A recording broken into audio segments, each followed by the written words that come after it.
अस्सलामुअलैकुम दोस्तों, क्या आपको पता है आपके सामने अगर कोई है ना मुसलमान छींक दे, अल्हम्दुलिल्लाह कहता है छींकने के बाद अल्हम्दुलिल्लाह, तो आपको क्या कहना चाहिए? क्या आपको पता है?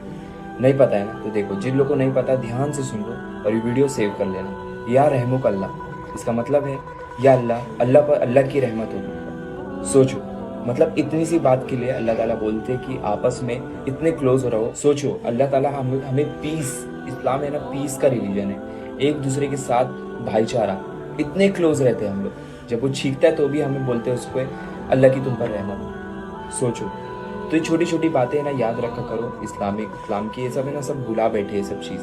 तो कोई भी आपको दिखे कि सामने आपकी छींक रहा है और कह रहा है अल्हम्दुलिल्लाह, तो आपको क्या कहना है?